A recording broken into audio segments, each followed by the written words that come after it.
네, 국민의힘 당대표 선거에 출마한 한동훈 후보 스튜디오에 모셨습니다. 어서 오십시오. 안녕하세요. 네, 이제 비대위원장인데 후보가 되셨습니다. 네, 그렇게 됐습니다. 방송에 나와서 이제 인터뷰는 처음이라고 제가 얘기를 들었는데 국민의힘 당대표 후보로 나오셨어요. 그런데 일부 여당 지지자 중에는 한동훈 후보가 보수 맞냐? 좀 주변에 보수 아닌 사람도 많은 것 같다. 정체성을 문제 삼는데 어떻게 한동훈 정체성은 보수입니까?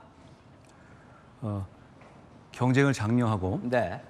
경쟁에 있어서 룰 준수를 보장하고 경쟁에 참여하지 않거나 경쟁에서 탈락한 사람도 인간다운 삶을 보장하게 하고 자유민주주의와 안보를 지키고 범죄로부터 국민을 강력하게 보호하는 것을 저는 절대 양보할 수 없는 정치의 지향점으로 보고 있습니다. 네.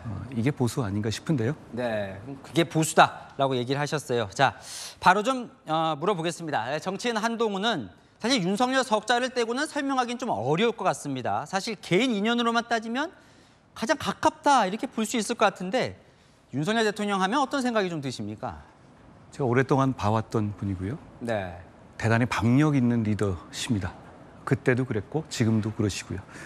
그리고 대단한 직관을 가지신 분이라서 네. 제가 살아오면서 놀랄 일이 상당히 많이 있었습니다. 네. 서로 오랫동안 지내오면서 생각이 다른 경우도 많이 있었고 같은 경우도 많이 있었는데 결국 토론하면서 해법을 찾아왔고 저는 그 과정이 즐거웠습니다. 저는 사실 그 누구보다도 윤 대통령께서 성공한 대통령으로서 남으시기를 바랍니다. 검찰 시절에도 생각이 다른 경우가 꽤 있었군요. 네. 사람 생각이 어떻게 같겠어요? 생각이 다른 사람들끼리 네. 서로 도움이 되는 거죠. 네. 그런데 어쩌다 지금 총선을 거치면서 마치 반윤 후보라고 지금 딱지가 붙은 것처럼 됐습니다. 반윤 후보라는데 동의하십니까? 저는 정치인을 개파라는 건 있을 수 있는데요. 네. 정치인을 어떤 정책에 대한 찬반을 기준으로 개파를 나누는 것은 뭐 가능하다고 생각합니다. 네. 브렉시트에 찬성하냐 아니냐, 연금 개혁에 찬성하냐 아니냐 이런 식으로 나눌 수는 있는데 어떤 친소 관계를 기준으로 정치인의 개파를 나누는 것은 저는 공감하지가 않습니다. 그건 네. 국민들 입장에서는 상당히 무용한 분류이거든요. 네. 저는 굳이 따지자면 친국인 것 같습니다. 친국민이고 친국가고 친국민의 힘입니다. 모두 다 그래야 할 것 같습니다. 네. 자, 당대표 되시면 대통령을 만나실 기회가 있겠죠? 만나시겠죠? 집권 여당의 시너지는 결국 대통령님 그리고 정부와의 협력에 있습니다. 당연한 절차고 우리 집권 여당의 가장 큰 힘입니다. 네. 만나면 좀 무슨 말씀하고 싶으세요? 좀 생각해 보셨습니까? 저희는 공적으로 일을 네. 하는 것이니까 네. 나라를 위해서 어떤 일을 할 것이고 어떤 무도한 공격이 있을 때 어떻게 막을 것이고 네. 국민들께 얼마나 더 잘 설명할 것인지에 대해서 깊은 토의를 할 수 있을 것 같습니다. 무도한 공격 말씀하셨는데 야당은 공공연하게 윤석열 대통령 탄핵 이야기를 하고 있습니다. 이 탄핵 주장은 어떻게 생각하세요? 그게 될 거라고 생각하고 그러는 건 아닌 것 같고요. 대단히 네. 근거 없고 무책임한 얘기입니다. 그리고 국민들께 혼란과 불안감을 가중시키는 얘기들이죠. 네. 그런 피해는 전부 다 국민들께 돌아갑니다. 제가 당대표가 되면 앞장서서 그런 무책임한 정치 공세를 막아낼 겁니다. 네. 근데 민주당은 또 반대로 윤석열 아바타라고 공격을 해요. 또 대통령을 좀 좋아하지 않는 쪽에서는 검사 정치는 이제 안 되겠다. 예. 출신으로 이제 문제 삼기도 하는데 어떻게 생각하십니까? 저에 대해서 기대해 주시는 분들이 꽤 있으시잖아요. 네. 근데 그분들이 저의 검사 시절을 보고 평가하시는 것 같지는 않고요. 네. 제가 법무부 장관과 비대위원장 시절에 보였던 언행이나 어떤 성과 그리고 정치를 보시고 평가하시는 것 같습니다. 네. 제가 앞으로 해나갈 정치가 많이 있지 않겠습니까? 저를 네. 지켜봐 주시면 그런 프레임이 저한테 맞지 않는다라고 생각하실 것 같아요. 네. 한동훈에 대한 보수층 인기의 또 근저에는 이재명 민주당과 잘 싸운다 이런 것도 분명히 있는 것 같아요. 헌법 84조 이야기도 처음 꺼냈는데 정치인 이재명을 어떻게 평가하세요? 이제 대표가 되면 같이 할 가능성이 높은데.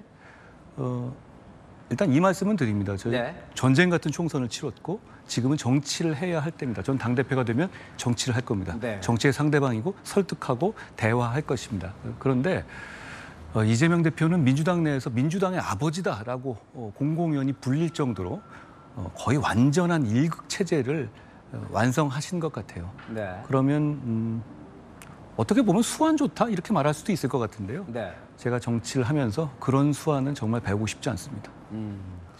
근데 오늘 이제 원희룡 후보는 법무부는 지난 2년 무엇을 했느냐, 이재명 대표 수사를 제대로 못했다라는 지적을 했는데요. 수사를 제대로 못하셨던 겁니까?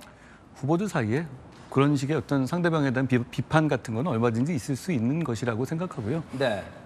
저는 이렇게 설명을 한번 드리고 싶어요. 이재명 대표와 그 관련자들이 다수의 중대범죄로 기소되어 있습니다. 네. 그리고 하나둘씩 그 결과가 나오면서 그리고 혹시 더 임박해 가고 있죠, 결과가. 네. 사법 리스크라는 것의 특징은 다들 그러려니 예상하더라도 막상 그게 현실화되면 일종의 네. 현타를 느끼게 됩니다. 네. 그러니까 이화영 부지사의 대북송금 9년 6개월 선고에 대해서 뭐 그 정도 중형 선고될 거라고도 생각했지만 막상 선고되면 국민들께서 아 이거 뭐지? 라고 생각하시거나 네. 민주당에서 대단히 크게 동요하고 있는 겁니다. 앞으로 8월 9월에 이재명 대표의 위중교사 혐의나 네. 범죄나 선거법 범죄에 대한 판결이 선고가 예정돼 있습니다. 막상 그런 상황이 되면 지금까지와 다른 차원이 다른 현타가 오게 될 것인데요. 네. 저희는 그때 이탈하시는 중도층이 자랑스럽게 우리 국민의힘을 선택할 수 있도록 총선의 민의를 충분히 받아들여서 반성하고 준비해야 한다고 생각합니다. 예단하실 순 없지만 8, 9월 되면 그래도 유죄로 나올 거라고 보십니까? 많은 분들이 그렇게 예상하고 계실 것 같습니다. 아, 네. 자, 지금 이제 특검법 수정안을 갖고 조금 이제 시끌시끌해졌습니다. 어제 이제 얘기를 하신 이후에 특검법 수정안을 한 게 민주당의 특검 정국으로 끌려가는 거다 이렇게 지금 비판을 받고 있는데 혹시 보수층이 이렇게 일부가 반발할 거라고 예상을 하셨습니까? 저는 이렇게 말씀드리고 싶습니다. 네. 제가 그 제3자 특검을 저희가 발의하자는 네. 아이디어를 냈고 거기에 대해서 민주당의 일부에서는 뭐 괜찮다라고 반응하시기도 했고 네. 그리고 아니다라고 반응하시기도 했고 일종의 균열이 일어나고 있죠. 저는 이렇게 되면 그동안에는 네. 최상병 특검에 대해서 특검을 찬성하는 쪽과 특검을 반대하는 쪽의 네. 구도였다면 지금부터는 민주당이 정하는 특검을 할 것이냐 네. 아니면 제3자 대법원장이 정하는 특검을 할 것이냐의 구도로 바뀌고 있다고 생각합니다. 네. 이 점에 있어서 저희는 후자인 대법원장 그러니까 제3자가 공정하게 정하는 특검이 해야 된다는 것이 너무 합리적이라고 생각하거든요. 네. 민주당 입장에서 이걸 받지 않는다면 네. 국민들께서 민주당의 진짜 의도가 진실을 규명하는 게 아니라 정쟁을 하자는 것 아니었나라고 의심하실 거라고 생각합니다. 그 점에 대해서 저희 지지층과 당원들에게 충분히 설명을 할 수 있다고 생각합니다. 그리고 현실적으로요. 저희는 108명을 네. 보유한 정당이잖아요. 그리고 지금 단계의 민주당의 특검법안은 도저히 법이라고 볼 수 없을 정도로 과격한 법입니다. 네. 민주당 쪽 관계자도 이렇게 말했었거든요. 이거 우리가 다 하려는 건 아니다라는 네. 식으로요. 네. 일종의 이만큼의 더 나아가 있다는 얘기죠.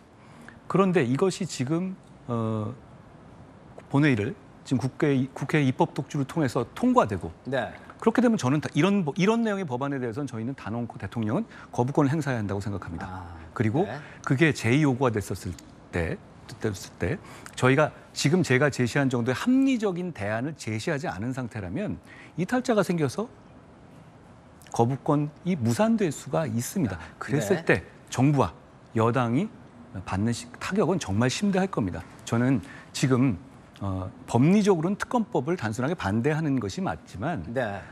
지금 여러 가지 이종섭 그 대사의 출국이라든가 네. 이런 문제로 저희가 네. 국민들께 의혹을 해소드릴 수 있었던 기회들을 실기한 면이 있습니다. 그렇기 때문에 민심이 나빠졌고요. 지금 상황에서 합리적인 대안을 이 정도의 합리적인 대안을 국민들께 제시해드리지 않는 상태라면 저희의 네. 진정성을 인정받기 어렵다고 생각합니다. 이 정도는 해드려야 이 상황을 정면으로 돌파할 수 있다고 생각합니다. 알겠습니다. 지금 저희가 이제 단독 보도해드렸는데 지도부가 공천 취소됐던 총선 때 도태우, 장해찬 두 사람의 복당을 검토한다고 지금 하고 있는데 동의하십니까? 저는 뭐 지도부가 아니니까 그 네. 보도가 사실인지는 모르겠습니다만 네. 우리 국민의힘은 네. 무소속 탈당해서 출마했던 사람에 대한 복당 네. 기준이 명확한 기준이 있습니다. 네. 그 기준에 따르면 되지 않을까 싶습니다. 네. 윤석열, 이재명을 뺀 한동훈의 정치를 짧게 한마디로 좀 정의를 해주실 수 있으세요? 저는 나라가 잘 됐으면 좋겠습니다. 네. 그리고 공공선을 추구했으면 좋겠습니다. 네. 그리고 우리나라가 아직도 경제적으로 사회적으로 우상향할 수 있는 여지가 있다고 생각하고 그걸 이끌어내는 정치를 해야 한다고 생각합니다. 지금부터 분배해서 나눠 갖자는 것이 아니라 그 발전을 뒷받침하고 인프라를 지원할 수 있는 정치를 해야 한다고 생각합니다. 그 정치를 하겠습니다. 자, 마지막으로 지금 밖에 보면 생중계가 되고 있는데 오픈 스튜디오 밖에 지지자들도 많이 나와 계신데요. 자, 마지막으로 나경원, 원희룡, 윤상현보다 한동훈은 국민의힘 대표로서 어떤 점에 강점이 있으신지 한번 얘기를 해봐 주시죠. 저는 가장 최근에 네. 가장 절실할 때 가장 가까운 곳에서 국민의힘을 지휘했습니다. 네. 그렇기 때문에 우리 국민의힘의 문제가 뭐고 어떻게 바뀌어야 하는지를 가장 잘 안다고 생각합니다. 당대표가 돼서 우리의 지지자들이 네. 우리 국민의힘을 긍지를 가지고 자랑스럽게 지지할 수 있는 정당으로 만들어 보겠습니다. 네, 잘 들었습니다. 지금까지 한동훈 국민의힘 당대표 후보와 이야기 나눠봤습니다. 나와주셔서 감사합니다. 고맙습니다.